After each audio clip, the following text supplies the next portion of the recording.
Hey everyone, hope आप सब अच्छे होंगे। आपकी तैयारी अच्छी चल रही होगी। मैं हूं शंकी भारद्वाज और आज स्वागत करता हूं एक शानदार लाजवाब जबरदस्त एक मैं आपके लिए सीरीज लेकर आया हूं। प्रैक्टिस क्वेश्चंस की सीरीज रहेगी जिसमें मैं आपके बहुत सारे स्टेट्स के प्रैक्टिस क्वेश्चंस लूंगा, पीवाईक्यूज क्वेश्चन लूंगा जो आपको हेल्प करेंगे आपके कंसेप्ट को बिल्ड करने में, और ऑप्शन से या ट्रिक से कैसे सोल्व करते हैं, कम से कम टाइम के अंदर आप किस तरह से सोल्व कर सकते हैं, वो चीज़ हम इसमें सीखने वाले हैं दोस्तों। तो चलिए, इस सीरीज को सबको देखना है, बहुत बेहतरीन रहेगी। सबके सिलेबस में ये क्वेश्चंस रहेंगे, ठीक है। तो सभी स्टेट्स के क्वेश्चंस लिए जाएंगे, तो इस सीरीज को जरूर देखना है आपको। चलिए स्टार्ट करते हैं। पहला क्वेश्चन आपके सामने है। 9 की पावर 1/3 है, 9 की पावर 1/9 है, 9 की पावर 1/27 है। बिल्कुल टाइम वेस्ट नहीं करेंगे। देखिए, अब जब बेस सेम है तो पावर ऐड हो जाएंगी। कहने का मतलब 1/3 जमा 1/9 जमा जितना भी है, ये पावर सारी की सारी ऐड हो जाएंगी। ये क्या बनती है? एक जीपी बनती है। 1/3, 1/9, 1/27, ये क्या बनती है? एक जीपी बनती है, जिसमें पहली टर्म जो है 1/3 है और जो आर है 1/3 है। तो उसका आप सम भी निकाल सकते हो। सम निकालने का फॉर्मूला आपका क्या होता है? इन्फिनिटी तक का a/1 माइनस आर। बोले तो 1/3/1 - 1/3 बोले तो 2/3, 1/3/2/3, 3 से 3 कट गया, 1/2 आपका सम आ जाएगा। तो यहाँ से भी आप निकाल सकते हो 1/3 + 1/9 जो भी आपका सम होता है। ये आप डायरेक्ट भी याद रख सकते हैं। अगर आपको कोई सीरीज ऐसी दिखाई दे 1/k + 1/k², 1/k³, इस ये जा रही है, हमें पता नहीं है कहाँ तक जा रही है, तो आप अगर यहाँ पे 2 आ जाए, 3 आ जाए, 4 आ जाए, 5 आ जाए, मतलब 1/2 जमा 1/4 जमा 1/8, मतलब 2 की पावर 2, 2 की पावर 2, 2 की पावर 3, जैसे इसमें 3, 3 की पावर 2, 3 की पावर 3, इस तरह से चल रही है।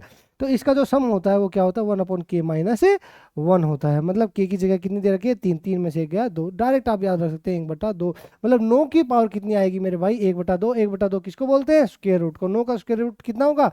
आंसर 3 होगा। चलिए आगे चलते हैं। बिल्कुल टाइम वेस्ट नहीं कराऊंगा, आपको बहुत हेल्प होगी आपकी इस सीरीज से। यहाँ पर आपको एक पोलिनोमियल फंक्शन दे रखा है, एक 1 से लेकर 100 तक। यहाँ पे x की पावर 1 से लेकर 100 तक दे रखी है और 1 आपको दे रखा है। तो इसने कहा फर्स्ट डेरिवेटिव निकालिए और 1 पुट कर दीजिए और उसका सम कर दीजिएगा, बता दीजिए क्या आएगा। फर्स्ट डेरिवेटिव करेंगे, कॉन्स्टेंट का डेरिवेटिव तो 0 हो जाता है, ये तो हट ही गया समझ लीजिए। और x का डेरिवेटिव 1, यहाँ पर फिर क्या था? x आगे क्या आएगा? x² x³ इस तरह से आएगा, तो उसका क्या आएगा? 2x आएगा। और ये कहाँ तक जाएंगी पावर्स? इसका डेरिवेटिव करेंगे x की पावर 100 का, तो पावर आगे आती है और पावर में से एक कम हो जाता है। इस तरह से यहाँ तक हमारी चीज़ें आएंगी। ये कहता है x की जगह पर 1 पुट कर दीजिए। ये यहाँ तो x है नहीं, तो ये 1, फिर यहाँ पर x की जगह 1 पुट किया, वहाँ ऐसे 2, फिर x की 3 वाले में 3 आएगा। ऐसे करते हुए हमारी गिनती कहाँ तक जा रही है? 100 तक जा रही है। मतलब 1 से लेकर 100 तक का सम वैसे ही आपको याद होना चाहिए कि 5050 होता है। फर्स्ट n नेचुरल नंबर्स का जो सम होता है वो n × n+1/2 होता है। अगर यहाँ पर आप 100 करेंगे, 100 जमा 1, 101 बटे में 2, 2 से 100 गया 50, 101 × 50, 5050। अब आपको ये याद नहीं है कि 1 से 100 तक का कितना है, तो 1 से 10 तक का याद हो तो भी काम चला लेंगे। 1 से 10 तक का सम कितना होता है? 55 होता है। लास्ट यूनिट डिजिट कितना? 5। अब ये कह रहा है 1 से कितना? 1 से 100 तक का। अब ये कितने गुना है? 10 गुना है, तो इस लास्ट डिजिट भी 10 गुना हो जाएगा। 50 लास्ट में 50 आ जाएगा, लास्ट में 50, इसी के है आंसर, यहाँ से आ जाएगा। तो बहुत सारे तरीके होते हैं क्वेश्चंस को सोल्व करने के लिए, और आपको तरीका खोजना है बेहतरीन और बेस्ट तरीका जो आपको सिलेक्शन तक पहुंचाए। चलिए दोस्तों आगे चलते हैं। नेक्स्ट क्वेश्चन आपके सामने दे रखा है। If the angle between the vectors, angle between the vectors पूछा है आपके। एक वेक्टर ये दे रखा है, एक वेक्टर ये दे रखा है, और थीटा आपसे पूछा है, मतलब कोस थीटा आपसे पूछा है। और कोस थीटा आप जानते हो फॉर्मूला, अगर मैं आपको बताऊं कोस थीटा का, वो होता है दोनों वेक्टर्स की डॉट प्रोडक्ट अपॉन में दोनों वेक्टर्स का आपका मैग्नीट्यूड, ठीक है। ऑप्शन में मैं ध्यान से देखता हूं कि सबके नीचे अलग अलग नंबर दे रखे हैं, तो मैं मैग्नीट्यूड से आंसर निकाल लूंगा। मैग्नीट्यूड निकाल लेते हैं। जैसे बी का मैग्नीट्यूड निकाला, 6 का स्क्वायर 36, 8 का स्क्वायर 64 और 1 का स्क्वायर 1। 36 64, क्योंकि स्क्वायर है तो माइनस वाले का भी स्क्वायर प्लस हो जाता है। 36 64 100 और 1 101, √√ 101 आएगा नीचे, और एक ही ऑप्शन में 101 है नीचे, तो यही हमारा आंसर होगा। क्योंकि इसको तोड़ा नहीं जा सकता है, तो ऐसा भी नहीं है कि तोड़ के मल्टीप्लाई कर देंगे, ठीक है। अदरवाइज आप इसकी डॉट प्रोडक्ट करेंगे, पूरा हमें क्वेश्चन सोल्व करना ही नहीं होता। हम फिर भी अगर डॉट प्रोडक्ट करोगे भी तो 5 6 30, 30 में से 24 गया और 4 गया, मतलब 2 बचा। ऊपर आएगा 2 और नीचे 1 आ रखा है 101। अब एक अभी ये कर लेते हैं। 25 और 9 34 और 4 16 आपका 50, 50 को क्या लिख सकता हूँ, 5√2 लिख सकता हूँ। तो इस ऊपर वाले को भी रूट दो किया तो ऊपर आ गया √2 और 5√2 ठीक है, √2। ठीक है, तो पता नहीं कौन सी लैंग्वेज है जिसके अंदर ये बोला जाता है दू। है तो एक लैंग्वेज, मतलब जैसे बहुत सारे स्टूडेंट्स जुड़े हैं तो दू ही तो है, पता नहीं बोलते तो हैं दू। आप कमेंट करना कि किस भाषा के अंदर दो को दू बोला जाता है। ई दू है या ऐसा पता नहीं कुछ है ऐसा। ठीक है, चलिए आगे चलते हैं। नेक्स्ट आपके सामने क्वेश्चन दे रखा है, ए आपको दे रखा है, ये एक वेक्टर दे रखा है, बी आपके सामने ये वेक्टर दे रखा है, और आपसे पूछा है a+3b 2a-b। इसका मतलब क्या है, अगर आप इसकी मल्टीप्लाई करते हो तो पहले से मल्टीप्लाई की तो 2a²। आपको दिखा ए और बी की आप देखोगे तो 3 दूनी 6 और एक ए बी यहाँ से माइनस का 6 में से, मतलब 5a और b, और साथ में b² कैसे मिलेगा, b² मिलेगा इनकी गुना करके, तो -3b²। मतलब इसकी वैल्यू वो आपसे जानना चाहता है मेरे भाई। तो आप बिल्कुल सिंपल तरीके से इसका आंसर आप निकाल सकते हैं। ए की वैल्यू, a² का मतलब क्या है, 1 का स्क्वायर जमा 1 का स्क्वायर जमा 2 का स्क्वायर, मतलब 6, 6 दूनी 12 जमा 5 तिये 15। कहाँ से 3 आया भाई, इनकी गुना से 3 आया, 5 तिये 15 और 3 b²। b² का मतलब क्या है भाई, 9 और 4 13 और 1 14, 14 तिये 42। आंसर कितना आ गया, 12 15 27, 27 42 में से गया 15, माइनस का आंसर हमारा आ गया -15 इज द राइट आंसर। ठीक है, तो हम इसी ऐसे ही मल्टीप्लाई करते हैं, 1 तिये 3, 1 दूनी 2 और 2 - 1 मतलब 3 और 2 5 में से 2 गया वापिस 3, 5 तिये 15। ठीक है, तो बस सिंपल है, इजी है, कोई इसमें बहुत ज़्यादा टिपिकल चीज़ें है नहीं, सिंपल सिंपल क्वेश्चन है, बहुत सारे एग्जाम्स में आते रहते हैं आपके। ये एक बहुत बेहतरीन क्वेश्चन है, बहुत अच्छा क्वेश्चन है, और DSSS टीजीटी में भी इस तरह का क्वेश्चन आता है, RPSC में भी इस तरह के क्वेश्चन आते हैं, UPTGT PGT में भी इस तरह के क्वेश्चन आते हैं। तो ये क्वेश्चन बहुत कुछ सिखा के जाएगा। इस क्वेश्चन को हम ध्यान से देखते हैं। देखिए, ये क्वेश्चन आपके सामने दे रखा है, अगर मैं इसको बिना पेन चलाए सोल्व करने की कोशिश करूं तो मैं आपको एक बार चलो पहले थोड़ा एक बार बेस बता देता हूं। बेस अगर किस तरह से इस क्वेश्चंस को सोल्व किया जाता है, इस तरह को क्वेश्चंस को सोल्व किया जाता है। जिसको परफेक्ट स्क्वायर बन रहा है, हाँ जी परफेक्ट स्क्वायर बन रहा है, कहने का मतलब x² + 2x। इस 5 को मैं 1 और 4 में तोड़ लूँ, 1 और 4 में तोड़ लिया, तो ये किस क्या बन गया हमारा, x+1 का होल स्क्वायर प्लस में 2²।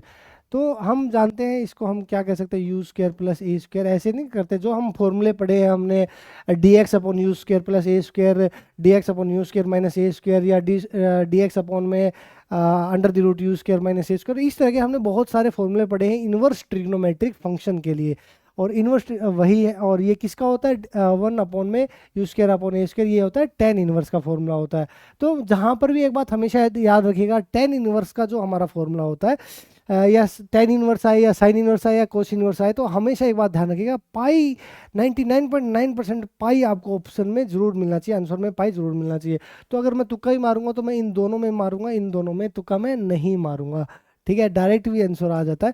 ठीक है, अब इन दोनों में से मुझे टिक करना है, तो मैं ये देखूंगा कि भाई 1 के बटे में है, मतलब 1 से कोई छोटा कोई भी नंबर होगा पर 1 से छोटा नंबर आएगा। π/2 की बात करते हैं तो कितनी वैल्यू होती है, 1.57। पाई की वैल्यू 3.14 और π/2 की 1.57, पर 1 से हमें छोटा चाहिए, π/8 0.4 समथिंग कुछ होता है, तो यही हमारा π/8 हमारा आंसर होना चाहिए। और अगर कंसेप्ट से बात करते हैं तो मैं इसको फिर u² + a² वही पुट करता हूँ। ठीक है, u पुट कर लेता हूँ x+1 को। ठीक है, तो ये एक फॉर्मूला होता है हमारा, क्या फॉर्मूला होता है कि du/u² + a², ये किसके इंटीग्रेशन किसके इक्वल आता है, 1/a tan इनवर्स u/a। ये हमारा फॉर्मूला होता है। ठीक है, तो मैंने u पुट कर लिया इसको। ठीक है, तो इसका रिस्पेक्ट डिफ्रेंशिएशन कर दिया, तो u का du हो गया, x का dx हो गया, 1 का 0 हो गया। मतलब dx की जगह आप du लिख सकते हो, जो ऊपर dx है उसकी जगह मैं du लिख सकता हूँ। लो जी, मैंने लिख दिया dx की जगह du। ओके, नीचे का कौन सी टर्म थी जी, नीचे ये टर्म थी u² + a²। तो कैसे लिखना है इसको, 1/a। ठीक है, 1/a डायरेक्ट ही करते हैं, इंटीग्रेशन का सॉल्यूशन ही कर देते हैं। 1/a, a की वैल्यू कितनी है मेरे भाई, 2 है, और tan इनवर्स u बाई ए। अब या तो आप u रखो u बाई ए की, फिर अगर आप u रखोगे यहाँ पे तो फिर आपको लिमिट्स को u में चेंज करनी पड़ेगी। तो मैं क्या कहता हूँ कि लिमिट्स को u में चेंज ना करके आप सीधा x में ही रख दो, u की वैल्यू ही रख दो x+1 अपॉन a की वैल्यू 2। तो आप x की ही लिमिट पुट कर पाओगे -1 से 1। तो आप x की ही लिमिट पुट कर पाओगे। अदरवाइज अगर मैं यहाँ u लिख देता तो फिर इन लिमिट्स को 1 को और -1 को मुझे u में कन्वर्ट करना पड़ता। कहने का मतलब यहाँ पर मैं लिमिट चेंज लिखता कि लिमिट चेंज कैसे होगी, जब x की वैल्यू इसमें, जब x की वैल्यू मैं रखूँगा -1 तो u की वैल्यू हमारी कितनी आ रही है 0, और जब मैं x की वैल्यू रखूँगा ऊपर वाली 1 तो u की वैल्यू कितनी आ रही है 2। तो लिमिट फिर 0 से 2 लिखता मैं, अगर मैं यहाँ u लिखता तो यहाँ 0 से 2 लिखता मैं फिर। ठीक है, तो मैंने नहीं लिखा, क्यों ज़्यादा से ज़्यादा पेन चलाना, ये सिंपल सारी चीज़ें करना, इतना पेन कभी भी हमें एग्जाम में नहीं चलाना होता। ठीक है, तो 1/2 कॉन्स्टेंट था तो बाहर ले लिया था, upper limit minus lower limit. एक और एक अपर लिमिट रखा, एक और एक 2, 2/2 बोले तो 1, मतलब 10 इनवर्स 1/2 तो आ ही रहा है कि क्या है 10 इनवर्स 1, एक और एक 2/2, 2 से 2 कट गया, 1 बच गया। Upper limit minus lower limit 10 inverse. ठीक है, lower limit -1 + 1 0 0 upon something 0 10 inverse 0। ठीक है, 10 इनवर्स 1 क्या होता है π/4 होता है। ठीक है, 10 इनवर्स 0 क्या होता है 0, π/4 इंटू 1/2 π/8 आपका आंसर हो गया, जो कि मैंने सबसे पहले आपको डायरेक्ट बताया ही था कि π/8 इसका आंसर आएगा। तो बेहतरीन है, चीज़ें बहुत अच्छी हैं, आप इन चीज़ों को ऐड ऑन कर सकते हो, अपनी नॉलेज के अंदर ऐड ऑन कर लीजिए मेरे दोस्त।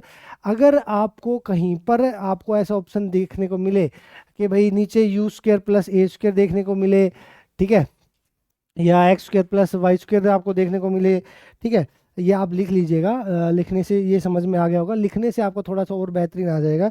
अगर मैं आपको कहूँ कि आपको अगर कभी अंडर द रूट में a² - x² देखने को मिले या x² + a² देखने को मिले, तो आपको ऑप्शन में पाई ढूंढना है, तो आपको ऑप्शन में पाई ढूंढना है। अगर आपको ऑप्शन में देखने को मिल जाए x² - a², नीचे x² - a² देखने को मिले, तो आपको ऑप्शन में लोगरिथम ढूंढना है। ठीक है, मतलब ये छोटी छोटी चीज़ें होती हैं जो आपको एग्जाम के लिए बहुत बेनिफिशियल चीज़ें होती हैं। जैसे मैंने अभी आज मैं DT+B TGT वाले बच्चों को प्रैक्टिस करा रहा था, तो उसके अंदर एक क्वेश्चन आया था कि 0 से लेकर 2 तक dx upon x under the root x into 2 - x, ये क्वेश्चन था। और इसका आंसर डायरेक्ट मैंने उनको बताया था कि भाई इसका डायरेक्ट आंसर जो होता है पाई होता है, बिना पेन चलाए। अब वो क्यों बताया था, क्योंकि ये एक डायरेक्ट हमारी, जैसे मैंने आपको डे 58 या 59 के अंदर यूट्यूब के ऊपर मैंने ना 20-25 आपको इंटीग्रेशन की ट्रिक बता रखी है, उन्हीं के अंदर ये डायरेक्ट ट्रिक है। और डायरेक्ट ट्रिक क्या कहती है, अगर आपका इंटीग्रेशन ऐसे है a to b है, dx है अपॉन, अगर अंडर द रूट में x - a और b - x है, ठीक है, तो इसका जो आंसर होगा वो कितना होगा पाई होगा। ठीक है, और वही इसने दे रखा था, x - a बोले तो x - 0 तो x ही रह गया, b - 2 - x, इसका आंसर पाई होगा। क्यों होगा, क्योंकि ये साइन इनवर्स, जब इसका हम इसको मल्टीप्लाई करते हैं x इंटू 2 - x, इसका मल्टीप्लाई करते हैं तो 2x - x², ये किसका स्क्वायर बन जाता है 1 - x - 1 का होल स्क्वायर बन जाता है। तो इसको हम u पुट कर लेते हैं, u पुट कर लेते हैं x - 1 को। ठीक है, तो इस तरह से एक बार शायद इसकी आवाज़ कम कर लेता हूँ एक बार।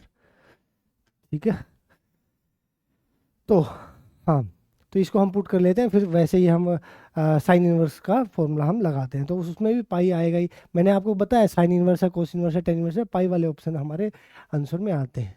ठीक है, तो बहुत बेहतरीन सारी ट्रिक्स होती हैं, आपको ध्यान होनी चाहिए। ठीक है, चलिए आगे चलते हैं। Question number 96, what is the modulus of a complex number. फटाफट करते हैं। देखिए दोस्तों, मॉडुलस हमें पता करना है, इन दोनों का मॉडुलस। आप कंप्लीट का मॉडुलस को, मैं मॉडुलस की प्रॉपर्टी है कि आप अलग अलग के मॉडुलस के अंदर तोड़ सकते हो। कहने का मतलब प्रॉपर्टी ये है कि Z1 अपॉन Z2 का आपको मॉडुलस निकालना है, तो ऊपर वाले का मॉडुलस अलग ले लो, नीचे वाले का अलग मॉडुलस ले लो, कोई दिक्कत नहीं है। ऊपर वाले का मॉडुलस, मॉडुलस का मतलब क्या होता है, under the root a² + b², मतलब ये a² है, -1 का स्क्वायर 1, और ये आइटा का जो कोफिशिएंट है वो 1 है, वो भी 20 की वैल्यू भी 1 है। a² + b² बोले तो अंडर द रूट 1, बोले तो 1 + 1 बोले तो अंडर द रूट 2 आएगी। और नीचे आपको दे रखी है आपको नीचे कभी यूलर फॉर्म दी जाए या पोलर फॉर्म दी जाए, यूलर फॉर्म दी जाए या पोलर फॉर्म, ये यूलर फॉर्म है cos theta plus iota sine theta, या पोलर फॉर्म दी जाती है, तो आपका हमेशा मॉडुलस निकालने की जरूरत नहीं है, हमेशा मॉडुलस 1 होता है। निकालोगे भी तो under the root cos square theta plus sine square theta cos square theta plus sine square theta 1 होता है, तो थीटा कुछ भी हो तो भी 1 ही आना है, मतलब √2 ही आपका आंसर होना चाहिए। पिछले क्वेश्चन में टाइम लग गया ना, अब आगे देखते हैं, जल्द करते हैं। इफ द पॉइंट्स -1 -1 2 से 2m5 and 3 11 6 are collinear then the what is the value of m। ये देखिए मेरे दोस्तों, अब मैं आपको एक बहुत बेहतरीन चीज़ सिखाने जा रहा हूँ। ये बेहतरीन चीज़ आपने कभी नहीं सीखी होगी तो बहुत बेहतरीन टीचर से फिर आपने सीखी होगी, ठीक है। देखिए ये तीनों कोलिनियर पॉइंट्स है, एक ही लाइन के ऊपर तीनों पॉइंट्स दे रखे हैं। अब बात करते हैं कि जब ज्योमेट्री के अंदर बहुत कोलिनियरिटी का हो या बहुत सारी प्रॉपर्टी है, ये प्रोपोर्शनेट में चलती हैं, एक ही लाइन के ऊपर है, एक ही लाइन की इस इक्वेशन को सेटिस्फाई करेंगे तीनों, मतलब प्रोपोर्शनेट में चलेंगे। यहाँ पर कोई आप कोलिनियरिटी की प्रॉपर्टी या सेक्शन फॉर्मूला या कुछ भी लगाने मत लग जाना, या रेशियो फॉर्मूला वगैरह आप मत लगाने लग जाना, ये सिंपल प्रोपोर्शनेट से चलते हैं। प्रोपोर्शनेट का मतलब क्या है, एक बार मैं समझा देता हूँ कि जिस तरह से x चलता है उसी तरह से y चलेगा, उसी तरह से z चलेगा, जो भी आपके कोऑर्डिनेट दे रखे हैं। जैसे कि अर्थात समझाता हूं मेरे दोस्त, -1 से लेकर 3 तक x की वैल्यू कितनी बढ़ी, -1 से 3 तक आपको होगी जी वैल्यू बढ़ गई 4, ठीक है। -1 से 3 तक वैल्यू बढ़ गई जी 4, ठीक है। y की वैल्यू कितनी बढ़ी, y की वैल्यू बढ़ी -1 से 11, आपको होगी जी +12, कितनी वैल्यू बढ़ी जी +12, ठीक है। मतलब जब x की वैल्यू 4 बढ़ रही है तो वहां y की वैल्यू कितनी बढ़ रही है 12, ये रेशियो में चलते हैं, मतलब कितने गुना, मतलब x से y कितने गुना चल रहा है, 3 गुना चल रहा है, x से y कितने गुना चल रहा है, 3 गुना चल रहा है, बढ़ेगा तो 3 गुना, घटेगा तो 3 गुना, बस ये छोटी सी बात आपको ध्यान रखनी है, ठीक है, जो मैं आपको समझा रहा हूं। अब कोई भी आप रेस किसी भी एलिमेंट से आप आंसर निकालोगे उसी से आंसर आ जाएगा आपका। देखो जैसे कि अगर इस मुझे m निकालना है, ठीक है, मैंने देखा x को -1 से 2, बताओ जी कितना बढ़ा, -1 से 2 बढ़ा जी 3, कितना बढ़ा जी 3, तो जैसे ये 4 से 12 हुआ तो ये 3 से कितना होगा 9, ये 3 से कितना होगा 9, मतलब जो y होगा ये कितना हो जाए बढ़ेगा 9 बढ़ेगा। अगर x जो है वो बढ़ रहा है 3 तो y कितना बढ़ेगा 9 बढ़ेगा, 9 में 1 घटा दिया कितना बच गया 8, आपका आंसर होगा, ठीक है।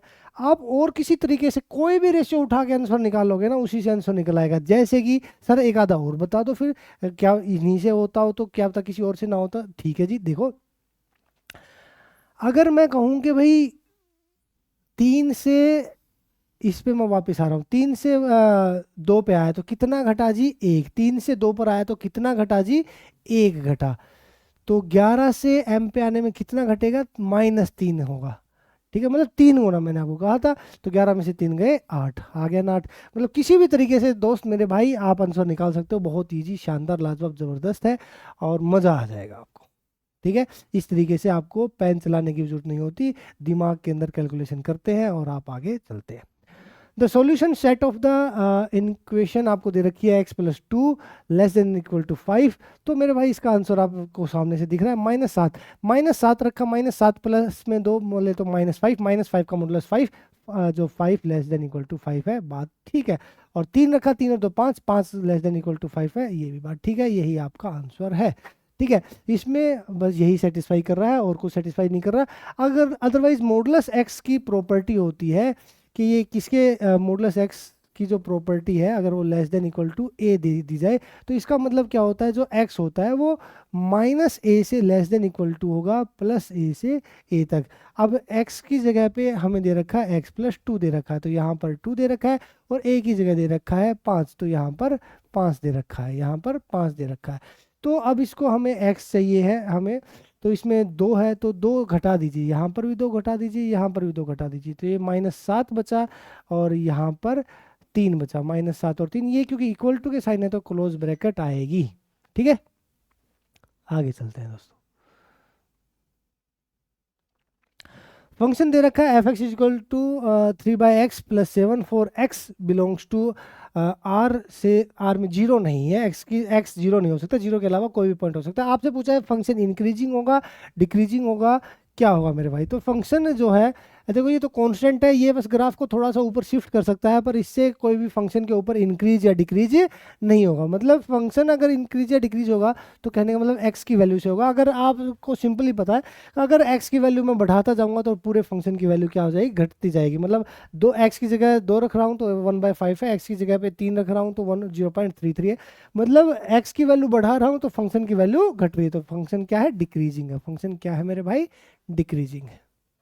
अदरवाइज आप ये कहते हो कि किसी फंक्शन को इंक्रीजिंग या डिक्रीजिंग तब कहा जाता है अगर उसका first derivative greater than zero है तो वो फंक्शन इंक्रीजिंग होगा, और अगर first derivative decrease less than zero है तो वो डिक्रीजिंग होगा। इसका फर्स्ट डेरिवेटिव करोगे कांस्टेंट का जीरो, 3/x का कितना हो जाएगा, -3/x स्क्वायर हो जाएगा। तो आप ये देखोगे ये स्क्वायर ये पॉजिटिव आएगा, एक्स स्क्वायर हमेशा पॉजिटिव क्वांटिटी होगी, जीरो नहीं हो सकती क्योंकि इसने मना कर दिया है, तो ये पॉजिटिव होगी। बट आगे माइनस लग गया तो ये हमेशा माइनस में ही जाता जाएगा, मतलब डिक्रीजिंग होगी। ठीक है मेरे भाई, आगे चलते हैं। What is the equation of a hyperbola whose length of latus rectum is 8 and the eccentricity is 3/√5। आप लेटेस्ट रेक्टम से आंसर निकाल लो या इसेंट्रिसिटी से निकाल लो, मर्जी है कि दोनों का इस्तेमाल करने की मत सोचना, टाइम बहुत लग जाता है। लेटेस्ट रेक्टम का फॉर्मूला होता है कितना, 2b² a, किसके इक्वल दे रखा है जी, 8 के इक्वल दे रखा। उस तरफ ले गया मैं इसको a को 8, ठीक है ठीक है, 2 से मैंने 8 का काटा, मतलब b² जो है 4a के इक्वल है। मर्जी आपकी, यहाँ देखो ये तो -1 दे रखा है, ये तो है ही नहीं। चलो यहाँ देखो, मतलब a की वैल्यू कितनी है मेरे भाई यहाँ पे, क्योंकि फॉर्मूला यही होता है x² / a², ठीक है, -y² / b²। तो a की वैल्यू कितनी है मेरे भाई, a की वैल्यू 5 है, तो 4 फॉर्मूले में है, तो ये किसके इक्वल, b² की वैल्यू कितनी आएगी, 20, तो b² की वैल्यू है 20, ये सेटिस्फाई कर गया, और कोई भी सेटिस्फाई नहीं कर रहा है इस चीज़ को। ठीक है, तो यहाँ से भी आप खाली लेटेस्ट रेक्टम से आप आंसर निकाल सकते थे। ठीक है, और अगर इससे नहीं निकालते हैं तो आप इसेंट्रिसिटी से निकाल सकते हैं। तो इसेंट्रिसिटी होता है b² / a², e² - 1। अब e की वैल्यू दे रखी है 3/√5, तो e² की वैल्यू हो जाएगी जी 9/5, और 9/5 में से 1 घटाओगे तो कितना आएगा जी, 4/5। मतलब a² उस तरफ, b² और a² की रेशियो आएगी जी 4 और 5, b² और a² की रेशियो आएगी 4/5, 4/5। ठीक है, तो आप किसी भी चीज़ का इस्तेमाल करके आप आंसर निकाल सकते थे, बट दोनों का यूज मत करना, एक का ही यूज करना काफ़ी रहेगा। In what ratio the line joining -1 से लेकर आपको ये ज्वाइन कर रही है -1 से 5, 7 is divided by the line. ये एक ये पॉइंट दे रखा है -1, 1, और ये कोई पॉइंट दे रखा है 5 और 7, और कोई लाइन इनको काट रही है x + y = 4 या x + y -4 = 0। अब आप यहाँ पर कोई सेक्शन फॉर्मूला मत लगाने लग जाना, बहुत लेंथी होता है मेरे भाई। स्मार्ट अप्रोच का इस्तेमाल करें, और स्मार्ट अप्रोच ये कहती है ये इस पॉइंट पर तो ये इस इक्वेशन को सेटिस्फाई करेंगे ही दोनों, ठीक है, वही उनकी रेशियो निकल कर आ जाएगी। तो कहने का मतलब अगर मैं इसमें पॉइंट रखूँ -1 और 1 पॉइंट रख देता हूँ तो कितना आ गया, -1 और 1, तो आपस में -1 और 1, तो हमारा आंसर क्या निकल कर आता है, -4। और 5 और 7 रखता हूँ तो 5 और 7 12 में से 4 निकल कर आता है 8, तो 4/8 बोले तो 1/2 हमारा रेशियो निकल कर आता है। बिल्कुल सिंपल है, आसान है।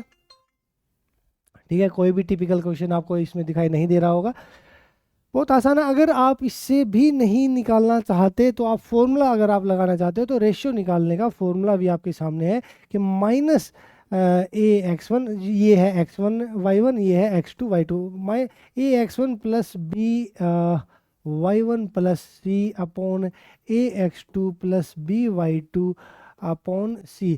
अब सेक्शन फॉर्मूला से तो ये भी बहुत छोटा पड़ेगा, -a(x1) बोले तो इसकी जगह पे x1 रख दो बस, ठीक है, क्योंकि हमारा x और y और ये प्लस के साइन में कोई फर्क नहीं पड़ेगा।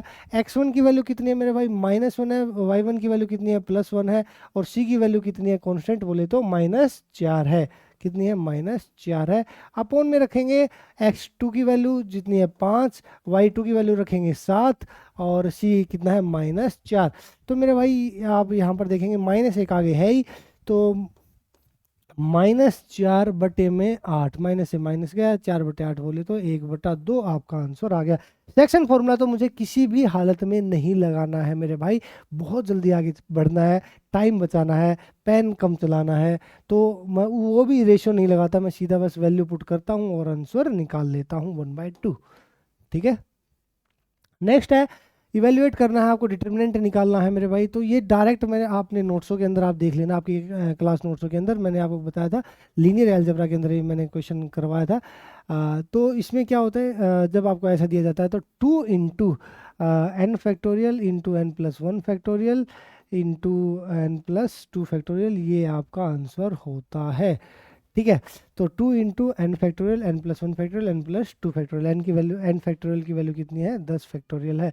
ऐसे मत करने लग जाना इसको कि भाई आप इसमें से रो 1 में से 10 फैक्टोरियल कॉमन निकालोगे, फिर रो 2 में से 11 फैक्टोरियल कॉमन निकालोगे, ठीक है, और रो 3 में से 12 फैक्टोरियल कॉमन निकालोगे, तो यहाँ बचेगा 1 1 1 और यहाँ बचेगा 11 12 13 और यहाँ बचेगा 11 गुणा 12, यहाँ 12 गुणा 13 13, क्योंकि 10 निकाल लिया है ना,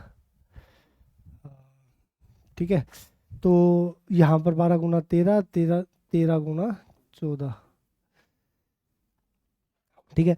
तो अब फिर इस पे रो 3 में से रो 2 घटाओ, रो 2 में से रो 1 घटाओ, मतलब इस तरह से आप घटाओगे तो बात नहीं बनेगी।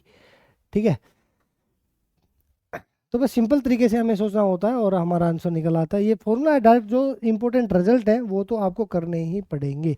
ठीक है, तो वैसे करोगे तो 11 12 132, जैसे 11 12 गुणा करोगे इसमें, 12 गुणा 13 करोगे, 13 गुणा 14 करोगे, ऐसे करके बहुत टाइम वेस्ट हो जाएगा। डायरेक्ट याद रखो, जो स्टैंडर्ड एग्जामिनर चाहता ही नहीं है कि आप पेन चलाओ, जो सीधा आंसर दो, क्योंकि तभी तो उसने ये एक सिमेट्रिकल एक आपको डायरेक्ट स्ट्रक्चर दी है।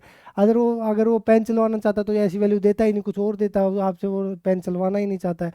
ठीक है, नेक्स्ट क्वेश्चन आपको दे रखा है कि अगर 7th और 13th टर्म्स दे रखी है एपी की, ठीक है, 7th दे रखी है 34 और 13th दे रखी है 64, तो आपसे पूछा है 18th टर्म क्या होगी। भाई 7वीं टर्म 34 है, 13वीं टर्म 64 है, तो 6 टर्म जो है आ गई और गैप कितने का आ गया, 30 का। 6 टर्म के अंदर गैप है 30 का, तो एक टर्म में गैप कितना है, 5 का। अब इसने पूछा 5 टर्म और बढ़ा दो, तो एक टर्म में 5 का है तो 5 टर्म में 25 का गैप होगा, मतलब 64 और 25 89 आपका आंसर होगा। ठीक है, सिंपल एपी का क्वेश्चन। अगर आपको ऐसा लगे कि थोड़ा जल्दी हो गया है क्वेश्चन, तो आप इसको थोड़ा सा रिपीट करके स्लो करके देख लीजिएगा, ठीक है, मज़ा आ जाएगा। What is the coefficient of x की पावर 6 y की power 3 in the expansion of x plus 2y की पावर 9। तो देखिए टोटल 9 है और इनका भी टोटल 9 है, तो बात बन जाएगी। देखिए, तो जब ऐसा होता है दोनों बराबर में बात आ जाती है, तो एक सिंपल सा हम कम्बिनेशन लेते हैं। दो चीज़ें होती हैं, एक तो होता है कम्बिनेशन और गुणा में लिखा जाता है कांस्टेंट की पावर्स। कांस्टेंट है तो पोलिन उसका बाइनोमियल थ्योरम का ही रिजल्ट है, कांस्टेंट की पावर्स। ठीक है, कॉम्बिनेशन क्या है कि भाई हमें y की लेना 9 में से 3 पावर y की लेनी है, 9c3, गुना में कांस्टेंट की पावर से x का कोफिशिएंट है 1 और 1 की पावर चाहिए हमें कितनी, 6, और y का कोफिशिएंट है 2 और y की पावर कितनी चाहिए, 3। ठीक है, और ये आपका आंसर हो जाएगा। 9c3 बोले तो 9 8 7 बटे में 6, 3 3 9 और 2 8 2 चौक 8, तो 3 चौक 12 से 84, तो यहाँ पर कितना आ जाएगा 84, और यहाँ कितना है 8 8 चौक 72, 8 चौक 32 का 2 का लास्ट में, ठीक है, दुई। तो बस इतने तरीके। अब सिंपली मैं आपको ना एक सिंपल बेसिक भाषा में, ये चलो ऑप्शन है, ऑप्शनों से अगर आप खेलना चाहो तो ऐसा करेंगे। यहाँ पर वाई क्यूब पूछा है पर यहाँ 2y है, ठीक है, वाई क्यूब पूछा है यहाँ 2y है, तो मतलब इसका क्यूब करेंगे तो क्या आएगा, 2 का क्यूब एक्स्ट्रा है इसमें, 2 का क्यूब एक्स्ट्रा है, मतलब 8 एक्स्ट्रा है, मतलब जो ऑप्शन होगा हमारा उसमें 8 से डिवाइड होता हुआ मिलेगा। क्या 8 से डिवाइड होता है, नहीं। क्या 8 से डिवाइड होता है, हाँ। क्या 8 से डिवाइड होता है, नहीं। 8 से डिवाइड होता है, हाँ होता है। ठीक है, इसमें तो 2 ऑप्शन मिल गए 8 से डिवाइड होने वाले, ठीक है, बट ये तो नहीं होगा 5040, क्योंकि हमने निकाल लिया है 672 ही होगा। ठीक है, तो मेरे दोस्त कॉम्बिनेशन आएगा कॉम्बिनेशन को लिखने का एक सिंपल सा तरीका होता है, ऊपर लिखा जाता है टोटल पावर्स और नीचे लिखा जाता है सेकंड टर्म की पावर, सेकंड टर्म की पावर। तो मैंने लिख दिया ऊपर 9, नीचे सेकंड टर्म की पावर बोले तो 3, y की पावर 3 है जो मुझे निकालनी है। और इनटू में जो कांस्टेंट था मेरे भाई वो था यहाँ पर इसका कांस्टेंट 1 था और 1 की पावर करनी थी 6, तो मैंने 1 की पावर 6 करी।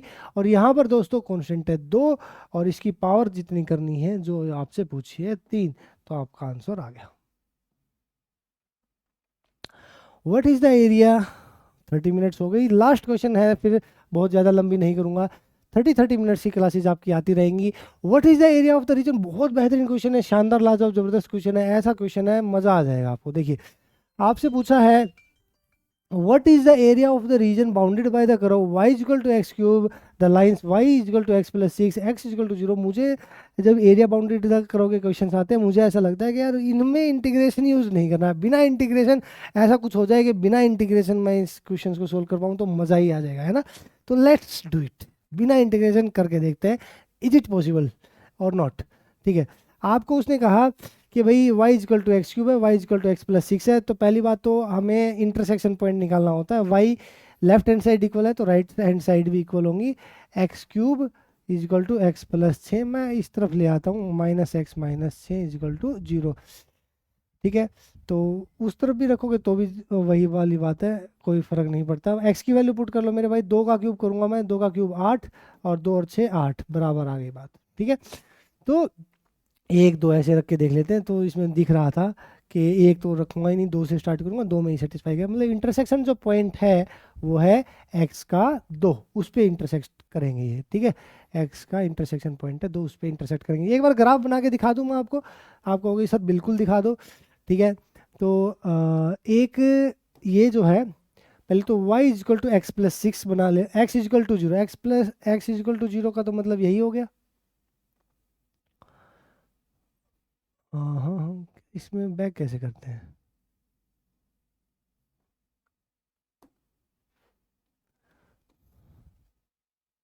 थोड़ा ग्राफ थोड़ा साफ होना चाहिए, मज़ा आए जिसके अंदर, नहीं।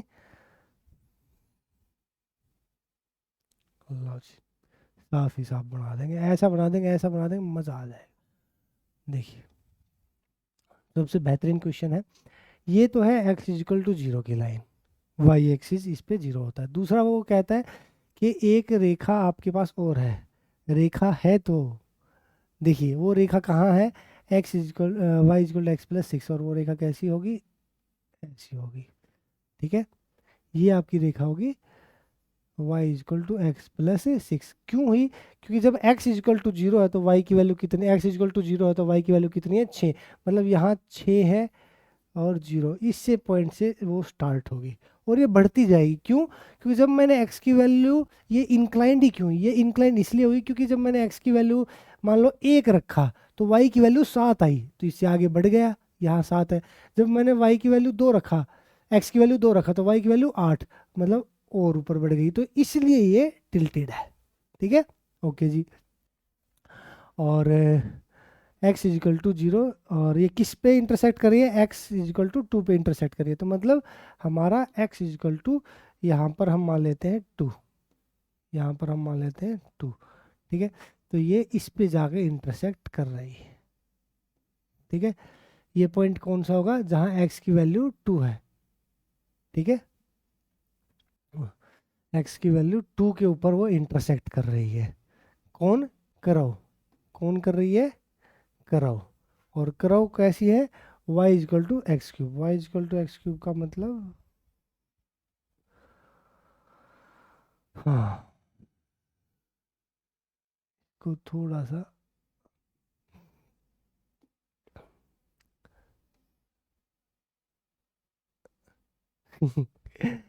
क्या गुंडा बनेगा रे तो, ये ग्राफ अच्छे से नहीं खींचा जा रहा है।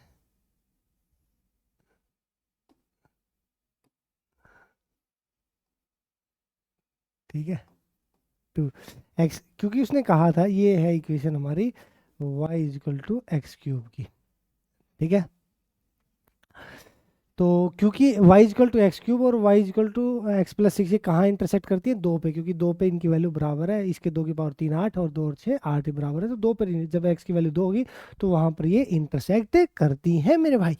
तो अब आप इसको आंसर निकालना चाहते हैं या नहीं, आप कहोगे सर बिल्कुल, और बिना इंटीग्रेशन के निकालना चाहते हैं, आप कहोगे बिल्कुल हाँ, तो मैं आपका साथ देने के लिए तैयार हूँ। और देखो मुझे इसका चाहिए एरिया, तो मैं किस तरह से निकालता हूँ, देखो भाई मैंने इसको दो हिस्सों में तोड़ दिया, ठीक है। ये कितनी है x की वैल्यू दो, तो ये भी कितनी दो, ये कितनी है y की वैल्यू छः, तो ये भी कितनी छः, ठीक है।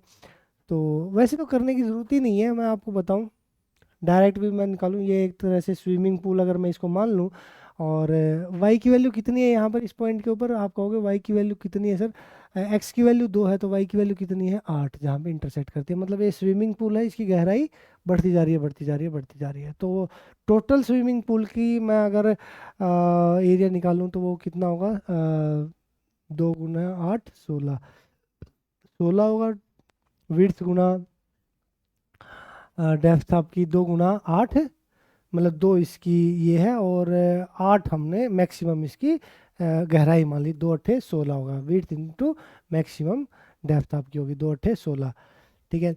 अब सोलह हो गए पूरा, हमें ये एरिया निकालना है, ठीक है, ये हटा देना है, ठीक है।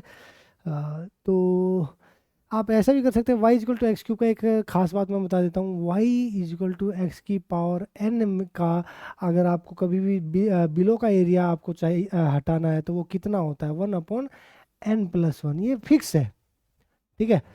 मतलब ये फिक्स है, अगर y इजल टू एक्स की पावर n है तो कर्व के नीचे का एरिया निकालने के लिए ये फिक्स है term, one upon n plus one, मतलब एक्स स्क्र होगा तो वन बाय थर्ड एरिया जो होगा, वन थर्ड जो टोटल एरिया का वो वन थर्ड एरिया कर्व के नीचे आएगा, मतलब एक्स की पावर तीन है तो वन बाय फोर एरिया जो होगा वो कर्व के नीचे आएगा, मतलब ये जो एरिया है ये one by fourth area curve के नीचे आएगा, मतलब इसकी जो वैल्यू है वो है वन बाय फोर्थ, ठीक है। सो अब जैसे टोटल 16 है तो 16 का वन बाय फोर्थ, मतलब इस एरिया का जो हमारा आंसर आया वो ये एरिया कितना है चार यूनिट, ये एरिया कितना है चार, पर हमें तो भाई चाहिए क्या, हमें तो चाहिए ये एरिया, हमें तो चाहिए ये एरिया, ठीक है, हमें ये एरिया चाहिए, ठीक है, तो निकाल लेते हैं। अच्छा ये एरिया अगर मैं पूरे एरिया में से ये एरिया घटा दूंगा तो ये एरिया बच जाएगा, सिंपल सी बात है, पूरे एरिया में से ये एरिया घटा दूंगा तो ये एरिया बच जाएगा। अब या पूरा एरिया जैसे मैंने रेक्टेंगल बनाई दी थी, मैं निकाल ही देता हूँ, ये रेक्टेंगल है भाई जिसकी साइड ये है छः छः दो दो, तो एरिया कितना, छः दूनी बारह, रेक्टेंगल का एरिया कितना भाई बारह, इस एरिया का ये एरिया पूरा कितना है बारह आ गया जी, ठीक है। अच्छा इस ट्रायंगल का एरिया कितना है भाई बेस, ठीक है, बेस कितना है दो, हाइट भी कितनी है, यहाँ तक अगर हाइट छः है और टोटल हाइट कितनी है यहाँ से यहाँ तक आठ है, क्योंकि दे रखी है वाई की वैल्यू आठ, तो आठ है, तो ये कितनी बच गई दो, one by two base into height, one by two base भी दो है हाइट भी दो है, तो एरिया कितना है दो, मतलब टोटल एरिया है चौदह, टोटल एरिया कितना है चौदह, बारह इसका दो इसका, टोटल एरिया कितना है चौदह, और करव कितनी घटाती है चार, करव कितना घटाती है चार, वन फोर्थ, ठीक है, चौदह में से चार गया दस, आपका आंसर होगा, देखो ऑप्शन है दस कहीं ऑप्शन ही ना मिले, ठीक है, होना चाहिए, ठीक है। तो इसको थोड़ा रिपीट करके देना, समझ के देखना, बहुत अच्छी चीज़ है, समझ में आएगी, मज़ा आ जाएगा आपको, ठीक है। तो आज के लिए इतना ही, एक बार इसको अच्छे से नोट डाउन कर लेना। मैंने क्या किया, पूरा एरिया निकाला, ठीक है, तो जो कि ये रेक्टेंगल है, लेंथ इंटू ब्रेड्थ छः दूनी बारह आया, ये ट्रायंगल है one by two base into height दो आया, दस बारह और दो चौदह हमारा हुआ, और उसमें से मैंने कहा था कि कर्व के नीचे का एरिया हमें घटाना होगा पूरे में से, और उसका था one by three, one fourth हमारा निकलता है, क्योंकि मैंने टोटल जब निकाला था तो टोटल आठ दूनी सोलह निकाला था, है ना, आठ हाइट थी दो हमारी विड्थ थी, तो आठ दूनी सोलह निकाला था, सोलह का वन फोर्थ बोले तो चार था, तो हम चौदह में से चार घटा दिया दस आ गया, बस इतना सा, बिना इंटीग्रेशन सॉल्व कर देते हैं, मज़ा आ जाता है, देख भी लो दस है या नहीं है, ऑप्शन 10 स्क्वायर यूनिट है। वैसे मैं एक बहुत एग्जैक्ट पे नहीं चलता इन क्वेश्चंस के ऊपर, मैं एग्जैक्ट नहीं निकालता, मैं थोड़ा सा आइडिया सा ले लेता हूँ कि बस ठीक है 8 दूनी 16, 16 में से 1/4 बोले तो 4 घटा तो लगभग 12 के आसपास आएगा, 12 के आसपास ऑप्शन 10 ही है, तो इस पे ही करके चल पड़ता। कौन रेक्टेंगल का एरिया और ट्रायंगल का एरिया निकालता, कोई नहीं निकालता, ठीक है। तो बहुत ईजिली इस तरीके से हम इन चीज़ों को कर पाते हैं मेरे दोस्तों, ठीक है। तो आज के लिए इतना ही। होप सो आपकी नॉलेज में एडिशन किया होगा मैंने, और हमेशा की तरह। तो फिर से आपसे मिलते हैं एक शानदार लाजवाब ज़बरदस्त क्लास में। तब तक के लिए बाय बाय, टेक केयर। अपने उन दोस्तों को ज़रूर शेयर करें जो हरियाणा की HPS PGT की तैयारी करते हैं, या RPSC ग्रेड 2 की तैयारी करते हैं, या UP TGT PGT की तैयारी करते हैं, या NUS KVS की तैयारी करेंगे, ये हमारे से तैयारी करेंगे, सब में ये क्लासेस हेल्पफुल होंगे मेरे भाई, ठीक है। चलिए फिर से आपसे मुलाकात होगी, तब तक के लिए बाय बाय, टेक केयर। अपना और अपने परिवार का ख्याल रखें।